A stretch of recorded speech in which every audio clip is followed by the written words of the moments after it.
Good afternoon, everyone. My name is Brent Hoskins. I serve as Executive Director of the Business Technology Association, and I'd like to welcome you to today's Diversifying My Business webinar. Today's webinar is Bundled Solution Selling and Pass-Through Financing, the Key to Diversifying Dealer Revenue, to be presented by Matt Sidgel as Chief Marketing Officer and Jim McNeil, Vice President of Sales at SalesChain. So now, if you've got questions as we go through the webinar, there'll be an opportunity at the end for you to ask those questions, but you could type them into the chat or the Q&A there on the screen through Zoom, and we will address those at the end of the presentation. So with that, let's get started. Matt, I'll turn it over to you. Thanks, Brent. Appreciate the opportunity to be here and to be BTA members. We love the community and we're glad to be a part of it. This was a topic that I really enjoyed doing a little bit of research on. I didn't want to go through a software demo and make today all about how we've built a product to solve a problem. What I wanted to do is go out and speak to dealers who are using our platform, who are financing diverse deals, maybe dealers who are on the larger side, dealers who are on the smaller side, to get kind of a diverse perspective on what's working and what challenges they found as they start to diversify their product base beyond just imaging hardware. I'm glad Jim can join me today. He was a dealer principal for a number of years and formerly VP sales at Compass Sales Solutions, joining us on the SalesChain team. Jim, thanks for being here. My pleasure, Matt. Looking forward to it. Awesome.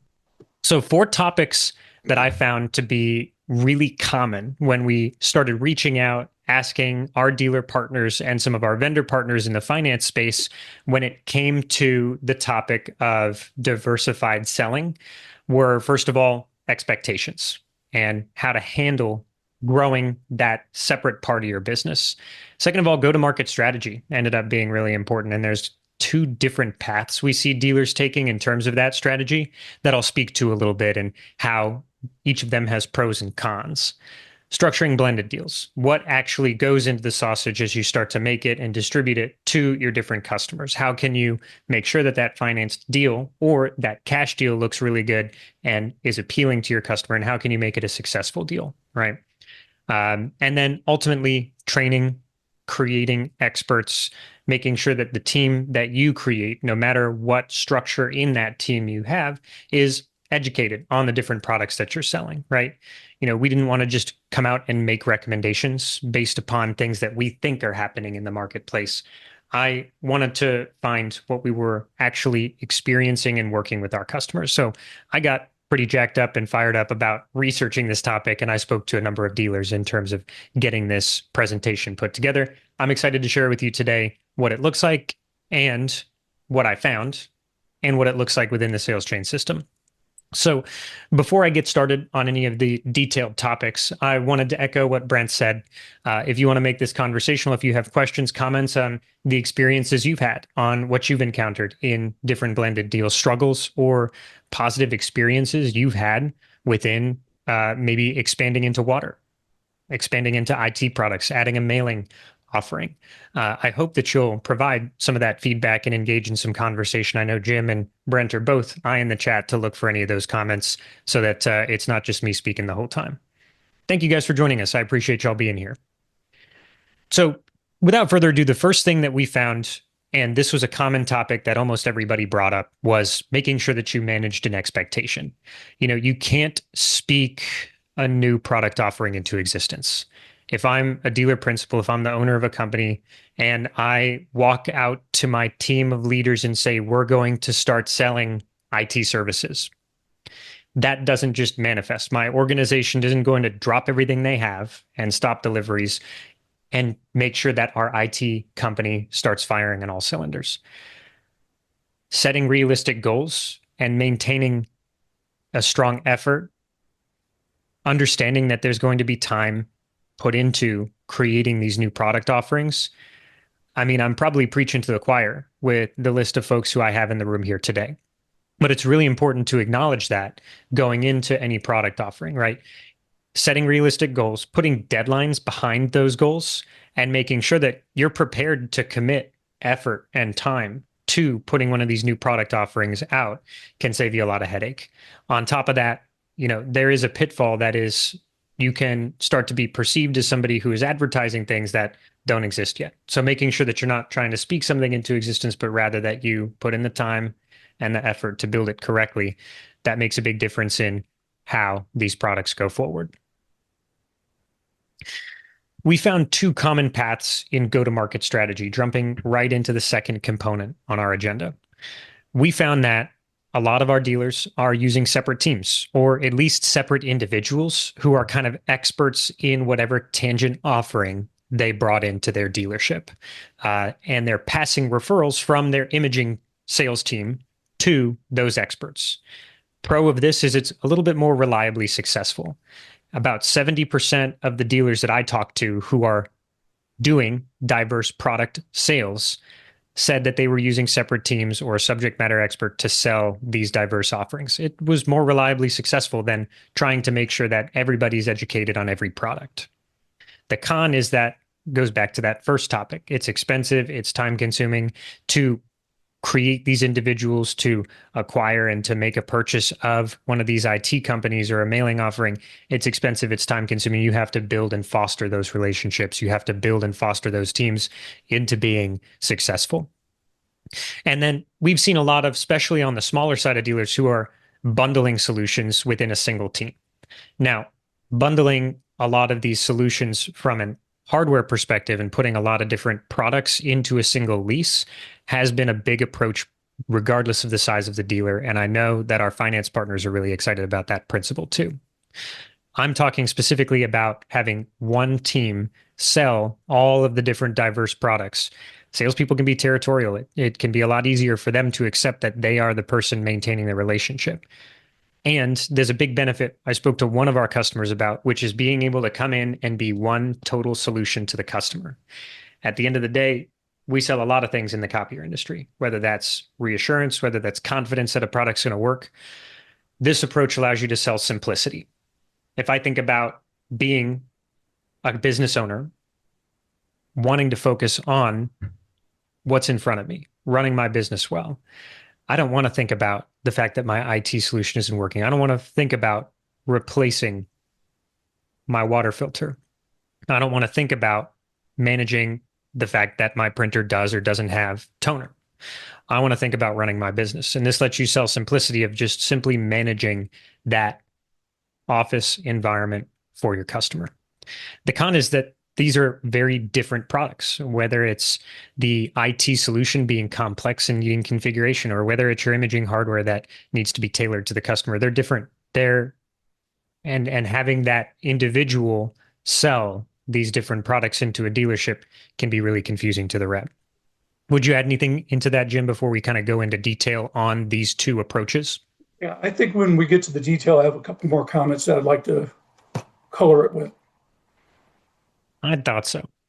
When we think about, approaching this as a total solution, we'll start there. Whether it's print, IT services, in the subscription age, people are really accustomed to paying and budgeting for one monthly bill. You think about your Netflix, or you think about Grammarly that I pay $10 for every month to make sure my emails to Brent and Jim look great. People are really accustomed to paying those monthly bills, and you can also approach this as being a one-stop shop so that all of the different products you have, your customer goes to you for all of those different solutions.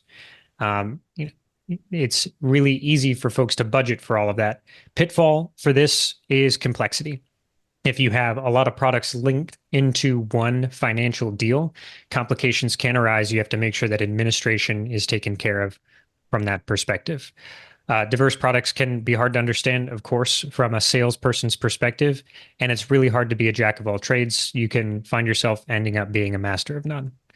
Tip there is to sell the simplicity and to make sure that those deals are structured simply. And then what happens in my experience is they fall back on the products that they're comfortable with. So if they're not comfortable with IT services or scanning solutions or water, but they've been in the imaging business, they're going to fall back on that. And there is another pitfall because it's not going to allow you to achieve the objectives you set out. Absolutely. So being comfortable with that customer base is something that people fall back on. And then being able to kind of manage that individual customer, folks are comfortable using that ICP and using those searches to find who it is that they're best accustomed to working with. And then separate teams, as I said, about 70% of people who we spoke to really did decide to keep dedicated teams or dedicated entities when it came to selling diverse products, right? Separate entities can help protect reputation in the event that, you are working on a new product and things don't always go to plan as you get started with it. It can prevent some of those more complex financing calculations that I think people are really uncomfortable with and people avoid when they're just getting into some of these different tangent offerings, especially if you don't have tools or vendors in place that are able to handle, price, calculate, approve these complex financing deals. We'll talk a little bit about different products and creating experts, creating the right deals later. Teams can still work together on a referral basis, though. And I think that's kind of the key with these separate teams. It's pretty easy then to foster an environment and foster a program where if you have an opportunity for sale in a tangent offering, you can send a referral to somebody else in the business. So pitfall can be that risk of reputational loss. I would also add to that the kind of territorial nature of some salespeople. What happens if I bring somebody else into my deal and things don't go as well as I'd like them to?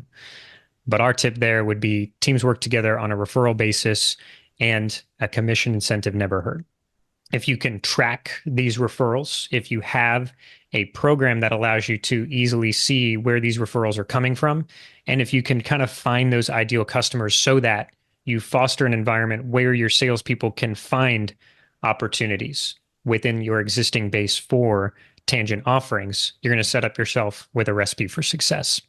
So key takeaway there, and the commonality really between these two go-to-market strategies. As we looked at it and we started analyzing what different dealer partners of ours has said, everybody talks about identifying customers within their existing base.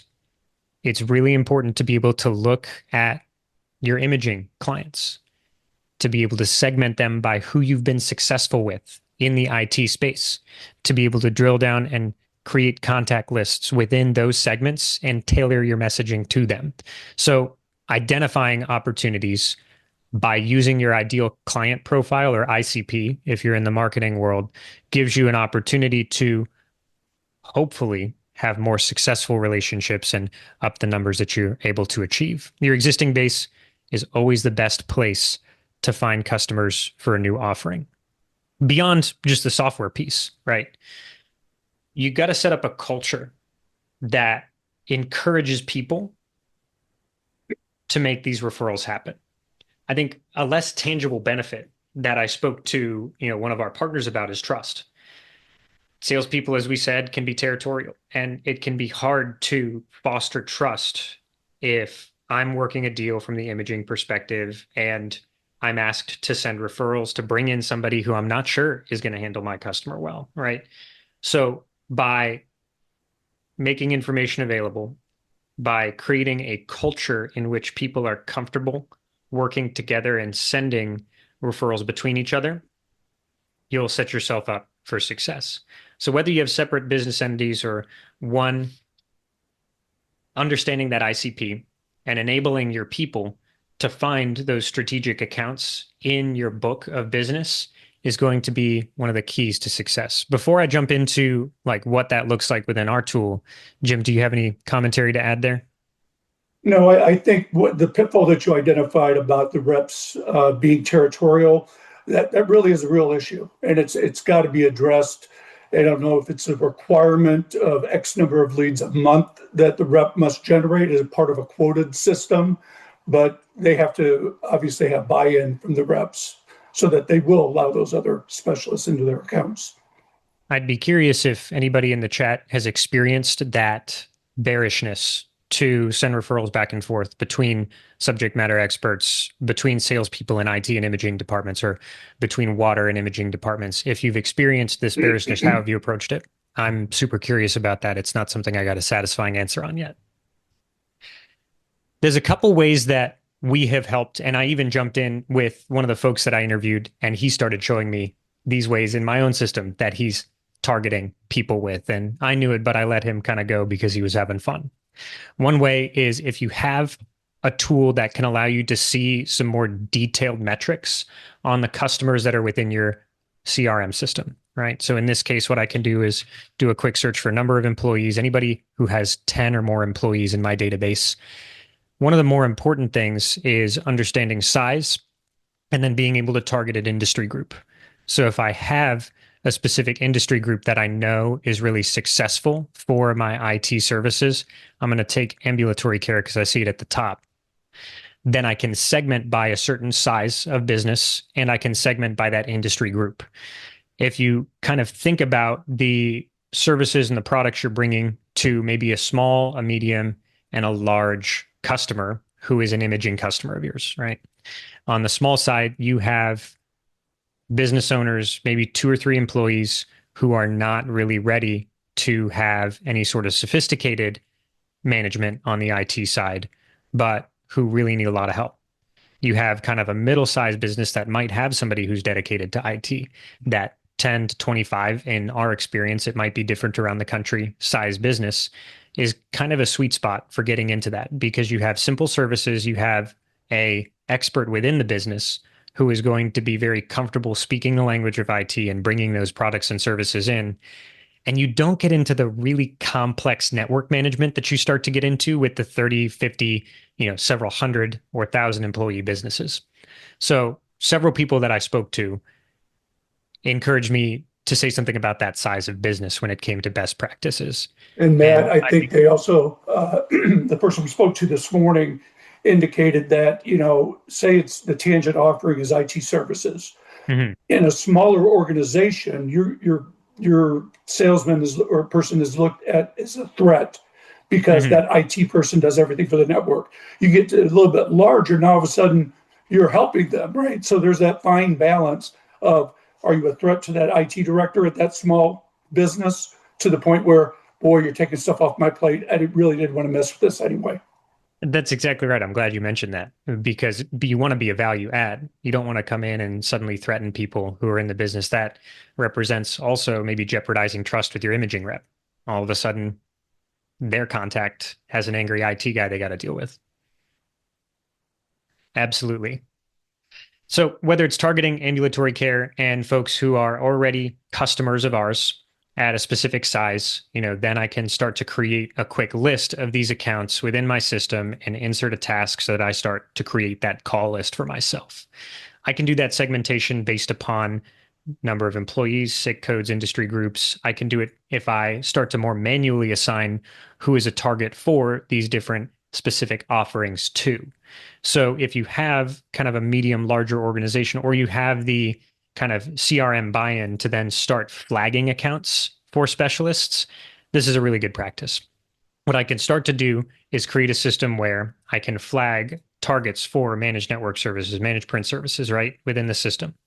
And we've done that kind of with these special codes on the right-hand side.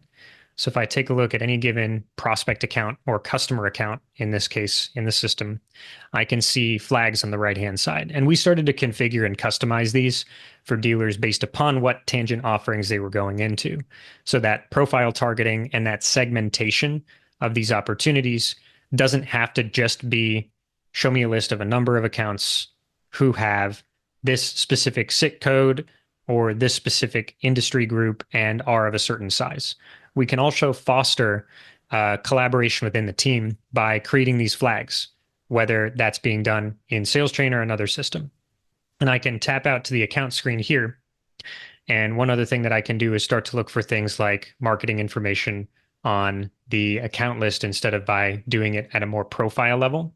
So if I wanted to see a little bit of a simpler list and to start taking further action on it, or if I wanted to create something like a Evolved Office campaign or a HubSpot campaign based upon this information, I could also take that number of employees and set a high and a low value, along with things like number of printers, number of servers, etc. I spoke on a demo earlier this week to another customer of ours who is doing IT hardware surveys as part of every single QBR now. And they're entering this information so that their IT team can then cross-sell all of the products that they might want to sell into the imaging space because they know how many laptops, how many PCs, and the imaging team already knows how many printers how many servers, how many MFPs they have. And so that can kind of give them an idea of how complex their network is. And then to Jim's point that we encountered from another person we interviewed earlier today, that gives you an idea of who's going to be a good fit versus who's going to be a threat. So once we have an idea that this is a target for IT products, and if I'm an IT rep and I get the flag here that this is a good opportunity for me, either my imaging rep can create a lead on my behalf, or I'm empowered as the IT products rep to come in and create a lead. And you can see here at the top, everything's turned on for me in demonstration system, but we can then create leads with specific fields for these different tangent offerings. So if I have an imaging deal, but I want my IT products rep to come in and cross-sell a couple of UPS systems.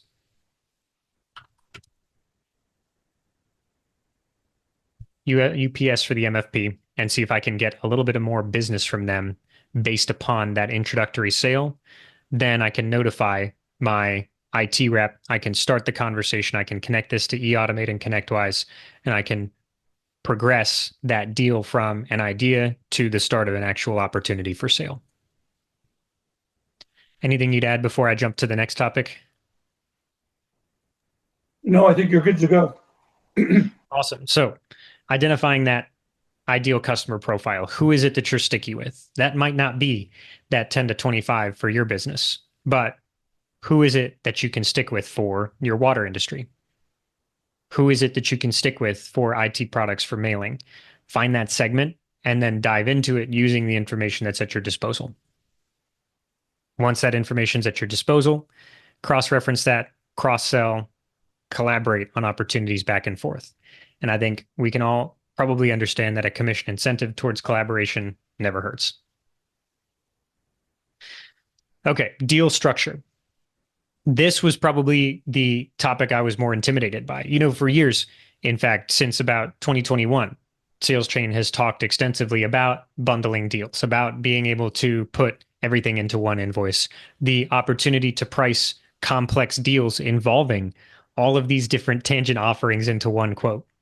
And I really wanted to address the elephant in the room, which is, should people be doing that? Should you lease your IT products and services? Should you lease all these tangent offerings? And if so, how should you do it? Part of this was me wanting to better my understanding of how people are doing it successfully. The answer is you absolutely can, as long as you have a tool and a vendor who is willing to kind of collaborate and accept those more complex opportunities. So our impression is that combining these deals into a single lease is the simplest way to do it. That was kind of our assumption, our impression going into this. And according to one customer that I spoke to, one of the more beneficial aspects of selling IT sales is bundling it with imaging hardware on a lease and being able to easily cross-sell those opportunities, renew it at the 36-month point, and combine it with other deals. It made their cross-selling experience much easier. I think a pitfall is that when things start to really fire on all cylinders on the sales side and you start to make a lot of these complex deals happen, things get more complicated administratively. And if you're not prepared from a system standpoint and from a team standpoint to understand and to handle that more complicated administration from the deal pricing and from the leasing perspective, you can set yourself up for a lot of very confusing information. So making sure you're prepared for that more detailed administrative lift is definitely important. Jim. Yeah, and another pitfall that is readily evident is that if you have two reps, one's an IT rep, it does pick your products, one's an imaging rep, and they're working on the deal, and all of a sudden the imaging rep is going to be somewhat reluctant. So you can expect that because they're thinking the IT rep or whatever rep is going to slow their deal down. So that's a common complaint that I hear a lot. Absolutely. Having a deal slowed down by a more complex transaction, absolutely a factor. We found that I put best practice on the slide. I would say we found the most common approach is a hybrid deal where the dealer is passing through the cost of IT hardware into the lease and is doing maybe a quarterly or a semi-annual bill for IT services outside of the lease. And that helped them kind of maintain an easy 36-month cadence on renewal rather than having to remember the 12-month and the 36-month renewal and have separate notifications going. It kept things simpler for that client. Several dealers spoke to the ability to manipulate scenarios and make it a really case-by-case approach. You might have a customer who's hell-bent on seeing a cash option. Are you going to lose that deal because you don't show them the cash option? No. So you can show that, you can clone the deal, and you can show them a financed option, and manipulating those two offerings so that whichever you prefer is more appealing is really important. So being able to manipulate scenarios, calculate for something like a specific lease payment, being able to adjust the details of the deals and the hardware that's on it, being able to pass through what you want to pass through to the lease and keep separate what you want to keep separate, ended up being something that several people I spoke to brought up. When you're offering these options, a pitfall that's easy to fall into is making the cash option look the best and not taking the opportunity to finance some of these, even if it's the most profitable option for you, the dealer. So really the tip here is making sure that you have a quoting tool, you have an environment that is able to handle these complex situations.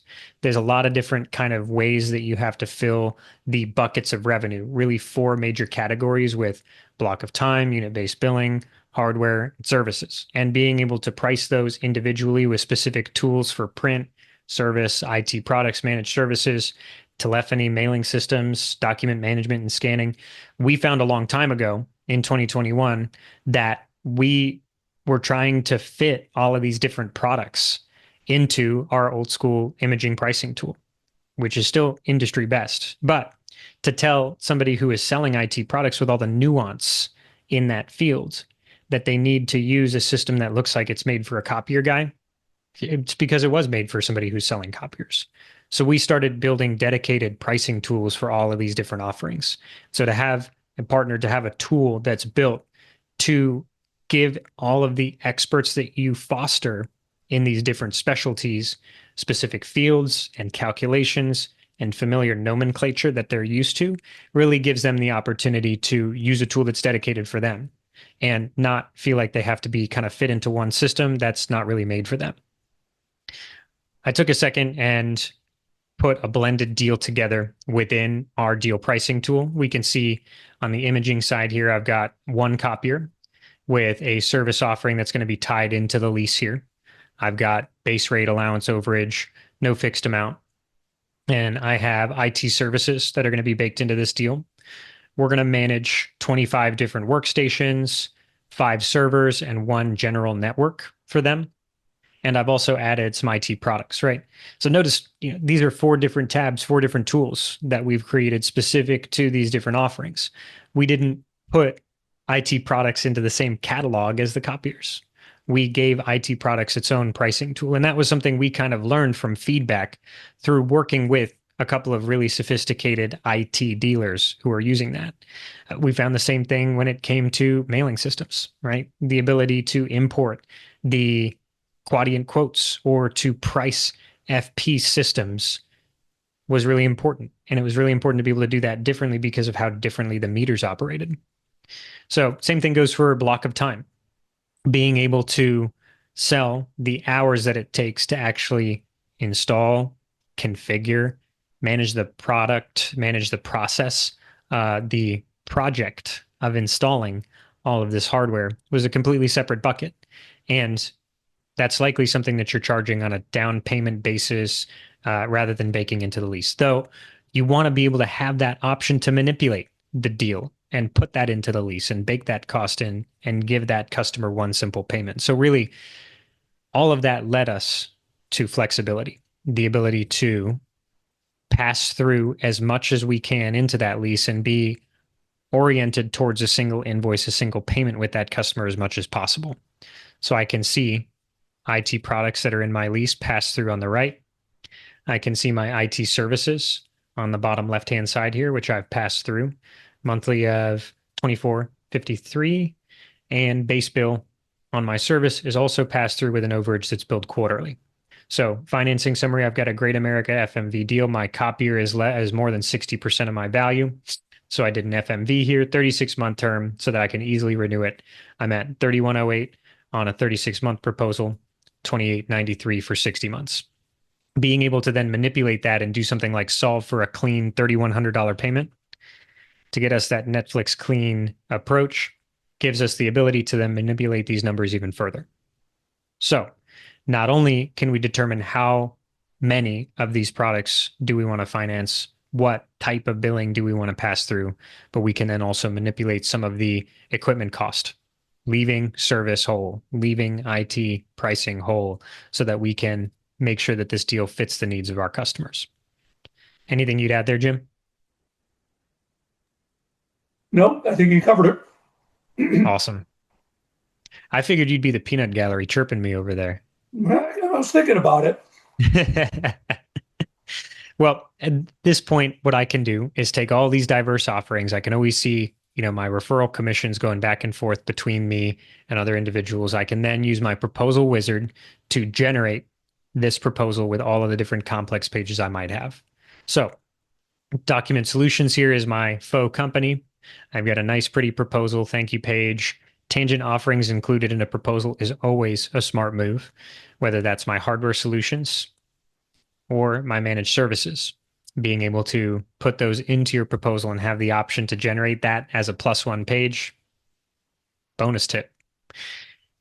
And to be able to then generate a recommended investment both on the imaging side and on the hardware side, or combined if you prefer to see everything on one page, is really important. So not that you have to go and sell everything as one payment or as one bundle. We saw from one of our earlier topics that there are a lot of people who are keeping these things separate. But to be able to identify and to be able to manipulate these different situations in the case that you want to makes it really sticky and gives you guys a lot of power over that deal. So that's how we're able to kind of pull that together from a quote. And then, of course, we can pass that all through into a single lease agreement, right? All of those line items go onto my lease agreement. My maintenance agreement goes down below. I might have an SOW for some of my IT install and other documents, and I can get that signed on the spot as well. So being able to put all of that documentation together and enabling the administrative lift for what is ultimately a really complex deal from a financial perspective saves me a lot of headache when I'm already investing a lot of time and a lot of effort in just making the team and the people and the environment work. Make sense so far?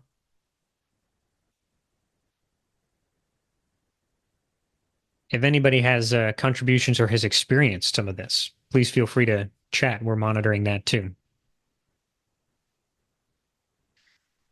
Every single person that we spoke to brought up this last point, and it leads me to what is ultimately my favorite key takeaway, my favorite point, my favorite tip that we encountered in doing this quick research. Everybody says you got to create subject matter experts. Far and away, the most impactful pitfall that we saw was a lack of training, lack of understanding of these more detailed products. What installation is needed, how to price water products, what's the install time on a Sharp Vision board. It's a lot different than adding a machine with some clicks and quoting a dual out to somebody. So creating experts within your business, whether it's a team of people or whether you have the resources to educate one individual, has been the single biggest ticket to success that we've seen. Yeah. The details are important. Each is being financed. Each has different, terms, documentation, fulfillment's different. Those details matter.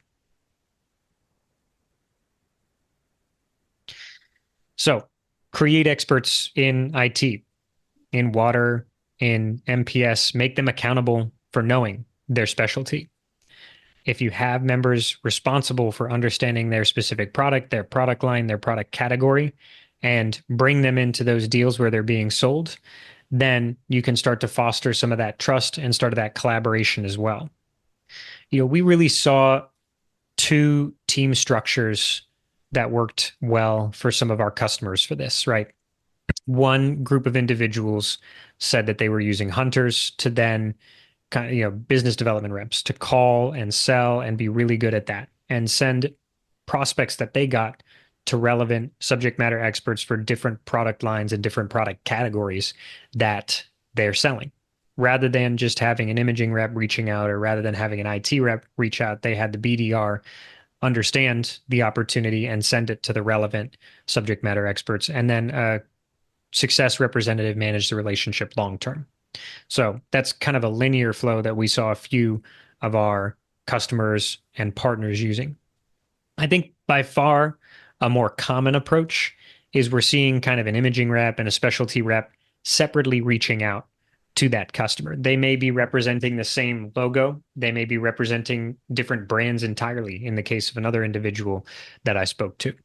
And they're passing referrals in their customer base back and forth when they see that they've delivered water equipment and there's a outdated competitor machine in a customer location.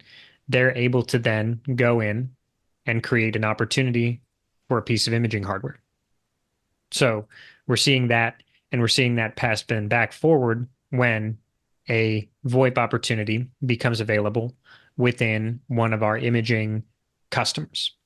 Being able to pass those leads back and forth and then incentivizing that was, by far and away the more common approach that we saw.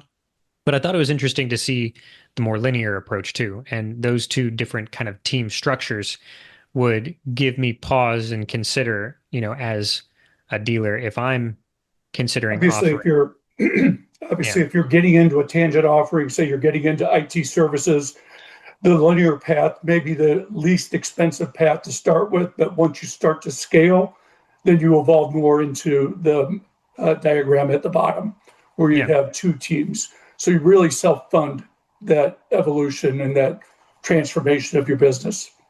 That's an interesting thought. And really, it just gave me pause to think if I was a dealer and I was successful, I would consider which kind of structure I would have for my team as I started to build out those subject matter experts.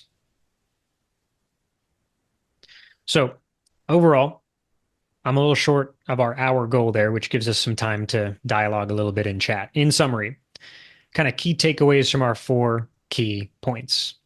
I didn't spend a lot of time on it because I think it's pretty simple, especially for the group we got here. Set expectations that this is going to take time and effort. You're going to have to develop people and programs and trust within your relationships. Use your ideal customer profile and your customer base to generate opportunities. Be comfortable going in and searching for those opportunities based upon specific attributes of those companies, whether you're successful in a vertical market or with a specific size of company. Use that information and use that success to fuel further opportunities within that tangent offering. Have flexibility in how you quote deals. I didn't really leave with a super satisfying answer as to the best way to price imaging and IT, imaging and water together. I left with a thought that you need to be able to have tools and you need to be able to have a culture that allows flexibility in how you're going to approach these different deals case to case. And then create subject matter experts. One takeaway, if you remember nothing else from this, is the best practice that we saw in everybody who's been successful with this is to have those experts, invest in them, make them technically savvy, do training. That expert, it's worlds different talking to them about a product than somebody who is just initially getting an understanding of it. So with that, I'll open chat to questions. I'll open it up to Brent and Jim if they have any thoughts too.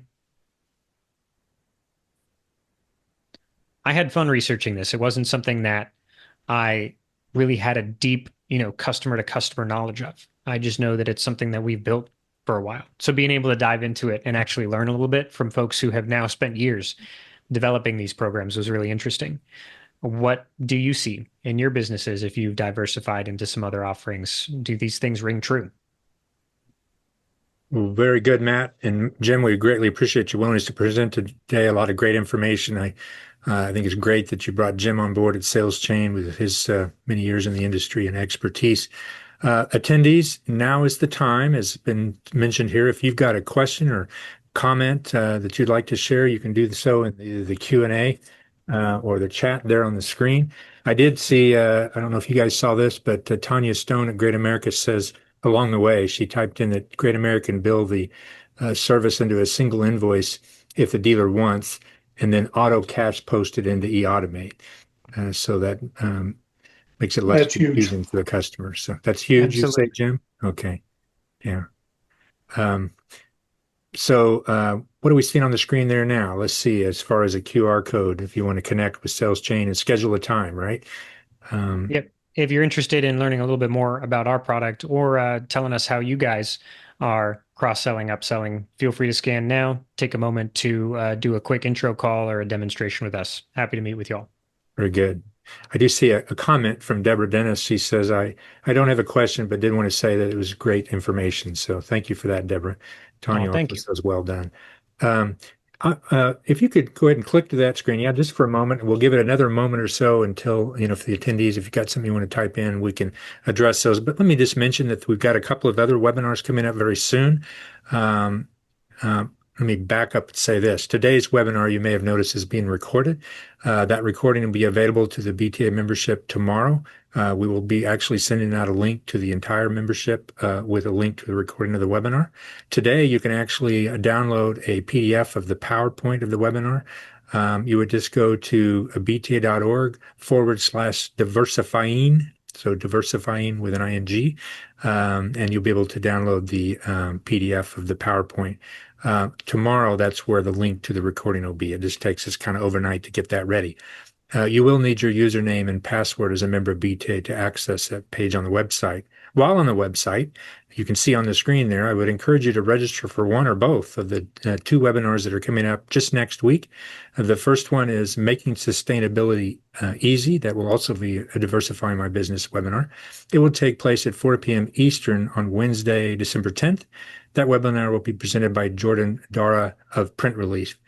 The next day at 4 p.m. Eastern on December 11th, Jason Plott of XYZ Consulting will present a Building My Business webinar. So the other webinar series of BTA, the companion webinar series, The Power of Fractional CFO, Financial Clarity Without Full-Time Costs. So I'd encourage you to go to the BTA website and register for either or both of those webinars. Let me just mention that I think the day was about the 31st webinar in this series of Diversifying My Business. The recordings of all the previous webinars are on the BTA website. If you want to take a look at those are all vendor members of the association sharing of their expertise, but telling us about their product and services. And then the Building My Business webinar, we've been doing those since January of 2008. And we've done well over 200 of those, and recordings of virtually all of those are also on the website. If you didn't know that as a member benefit, that's a resource to you on the members only section of the website. So kind of looking back at chat and Q&A, I don't know if I see anything additional there. Thank you guys, Matt and Jim, for your time and your willingness to Thank you, Brent. today. Absolutely. Thank you for your membership, Sales Chain's membership in the association, your involvement and support of the association, its peer groups, and at our events. We greatly appreciate that. Certainly attendees, we appreciate your participation today, your membership in the association, and we look forward to seeing you at one or both of the next week's webinars that are being presented by BTA. So thank you all for your time. We look forward to talking to you down the road. Bye all. Take Thanks, care. Brent.